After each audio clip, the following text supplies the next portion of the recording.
Portal 3 is a video game that I think could tip the scales and the balances of the video game world if it was ever announced to be in development. I believe that if this game were to ever be made, I really do think you could be seeing a game that rises up to the success of games like Fortnite, Minecraft, Grand Theft Auto 5, World of Warcraft, Dark Souls, and in particular Elden Ring if we use a recent example, Elder Scrolls, Wii Sports, Mario Kart, and Among Us. I mean, the list can go on and on, but I think you get the point. And to be clear, when I mention these names, I am not saying that Portal 3 could literally outsell and become bigger than a game like Minecraft was.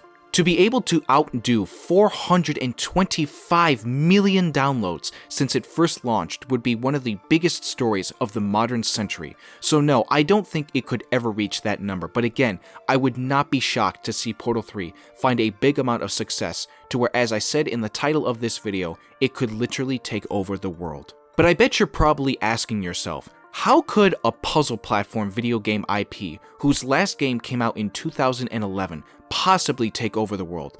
It's a good question, and one that I have a lot of information to back up with why I think that could be the case. Let's start off with the idea of the genre that this franchise comes from, which is a puzzle platform video game. When you look at the list of all the highest selling video games ever made, there is only one that stands out from the rest. That is a little game known as Tetris. Tetris is also a puzzle video game that, for a time, was the highest selling video game ever in history, until it was beaten as more games came out over the years. But again, the point here is to note the fact that it is a puzzle genre video game, in a line of various other different games that stem from first-person shooters, battle royales, RPGs, and sandbox video games. You have a game like Minecraft, which is a sandbox game that allows you to build and construct worlds, fight mobs, and do a whole lot of other creative things. A video game series like Dark Souls and Elden Ring specifically of recent note are RPGs that focus on exploring interconnected environments while fighting off different levels of enemies with magic and weapons, while also interacting with non-playable characters that have to tell a linear but simple story. Games like Mario Kart are simply focused on the idea of you playing as the characters of the Nintendo world and universe of Mario in a kart racing format that allows for an ample amount of fun. To even a game like Wii Sports, which was able to bring families and friends together to be able to play multiple different sports from the comfort of their own homes using nothing but a Wii controller to simulate the experience.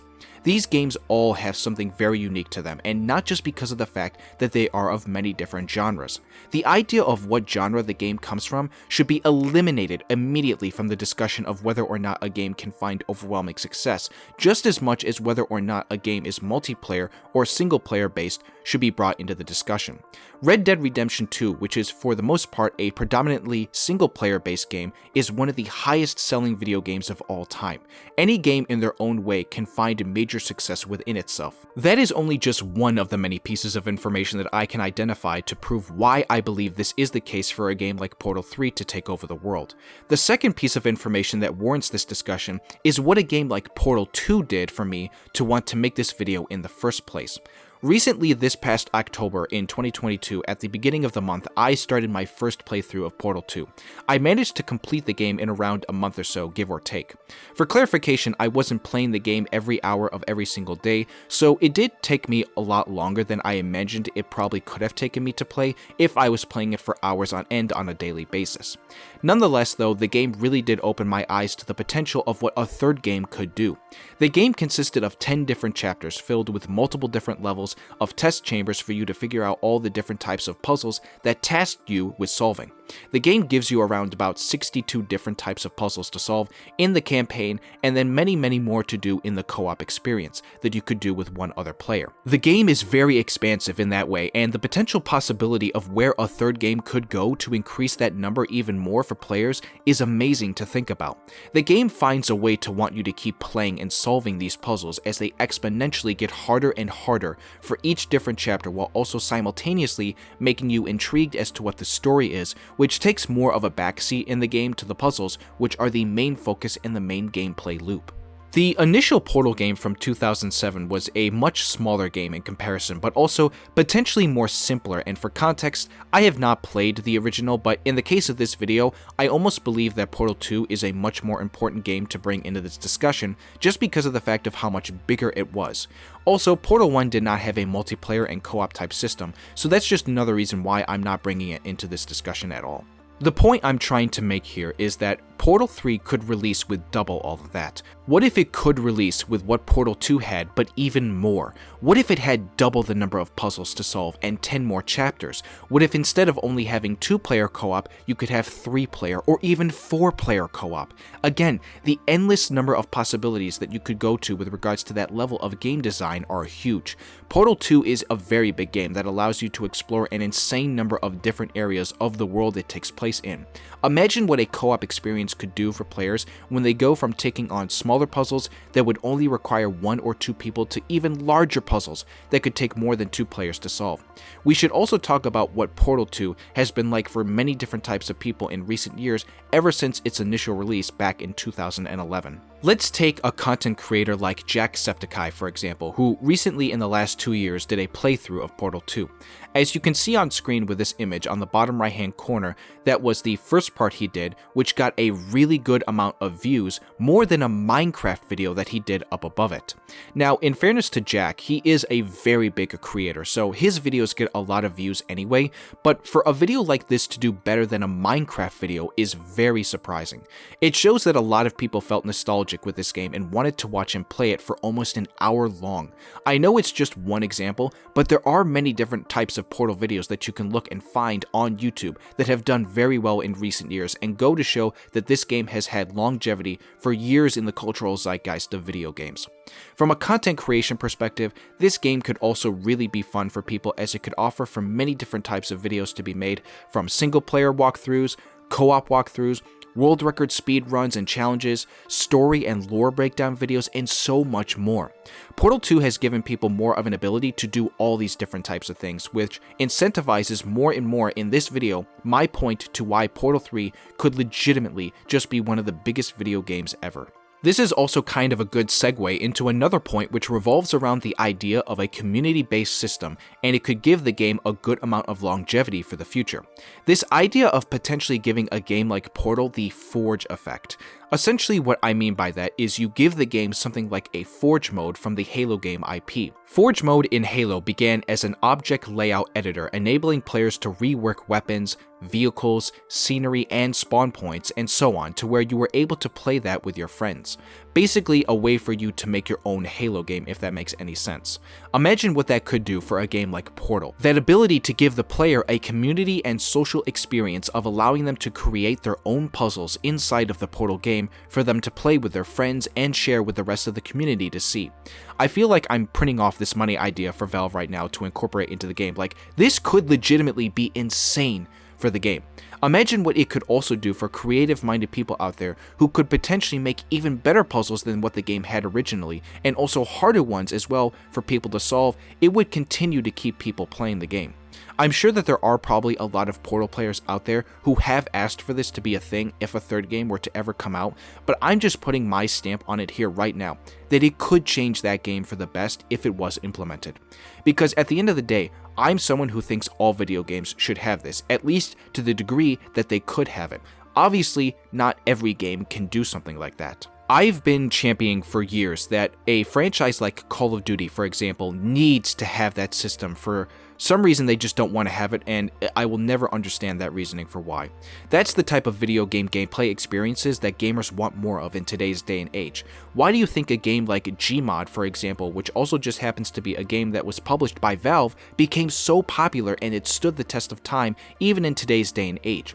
It's a sandbox game that allowed the player to create their own experiences, and that game came out in 2006, goddammit. A 17-year-old game that I still to this day find some of my favorite content creators still playing, all because of that unique ability to create new stories to tell through the gameplay loop. As someone who is a marketing student and someone who in the future wants to be able to tell stories of his own, this is the kind of thing that I want to see more of for that reason. You are not only asking for people to have fun with a game, but also be genuinely happy with their experience, which is what every type of video game should do. On top of all this, of course, we have to address the fact that the game needs to come out in a finished state. We are seeing more in recent years that video games for some reason just refuse to come out in finished states, to where they give people a reason to want to keep playing at the beginning and not leave to go play other games. If Portal 3 can launch in a finished state, with a good level of content and game systems, with community-backed support and transparency from the devs and Valve, they are looking at a great success story to start. From a marketing perspective, to give my 2 cents here, since this is where I study from, if you can hop on the nostalgic feels of what made the first 2 games great while promoting Portal 3, you are going to want to give people some good level of excitement and anticipation. At the same time, also take inspiration from other levels of marketing that other games have done well in their success stories. Show the behind the scenes and the ins and outs of the game to give people more interest in. Recently, as an example, the Dead Space remake did something like that, where they showcased a lot of what they did to create the remake, and it got people really hyped and excited for the game. And in the end, the Dead Space remake was overwhelmingly loved by so many people, critics and audiences alike. At the end of the day though, this whole video is just more or less of a aspiration that I would love to see come to fruition, since I don't know if I'll ever expect to see Portal 3 get announced, since its rumor has been shut down in recent years by Valve. Right now, Valve has their eyes set on keeping in line with keeping Counter-Strike their main focus, especially now that they are coming out with Counter-Strike 2. I've done a video on that game and what I think it could do for video games as a whole, at least in the first-person shooter space, which you can go and watch on my channel up above. I admire that they want to give a new meaning to a game like that, but I also think a franchise like Portal is screaming for a third game to be created. People genuinely love these games, and I think with a lot of the information that I brought here today to talk about in this video, I think you can definitely make a case that if everything goes the right way, Portal 3 could be one of the biggest games of all time. Again, not saying it would ever reach the numbers that some of the bigger games have done, but I do think it could get up there with those names. It's a game that I think could be generational, especially for its ability to allow any type of person and any group of people to play it, families, friends, and so on. Fortnite and games like Among Us, Fall Guys, and even something like Elden Ring were the several video games within the last 5 to 6 years that I think not just took the gaming world by storm, but the whole world as a whole, especially when we went through a time with COVID, which allowed everybody to sit back and play video games more often. I think a game like Portal 3 could replicate that. Even though I believe GTA 6 will inevitably be the next quote-unquote Fortnite kind of game that we get that truly takes over the world in terms of how many people are going to be playing it, don't be surprised if Portal 3 also does something similar if and when it does get announced and follows everything here that I talked about in this video. But now I think it is time to wrap up the video and get to maybe the most important part of it all, which is to hear your thoughts on not just what I had to say, but what you think a game like Portal 3 could do. If I've missed anything that needed to be discussed in this video, please do let me know down below in the comments and I will address it with you there. I recently did 2 similar videos like this one discussing Counter-Strike 2 and Titanfall 3, which is another game that I think could be really big for gaming if it was ever made, which you can find on my channel right now. If you all enjoyed this video, I would greatly appreciate if you could drop a like and comment down below once again. If you are new to this channel and want to watch more content from me, please be sure to hit that subscribe button. I hope you all have a wonderful rest of your day, have fun gaming on whatever it is that you are playing right now, and I will see you in the next video. This is Orion, signing out.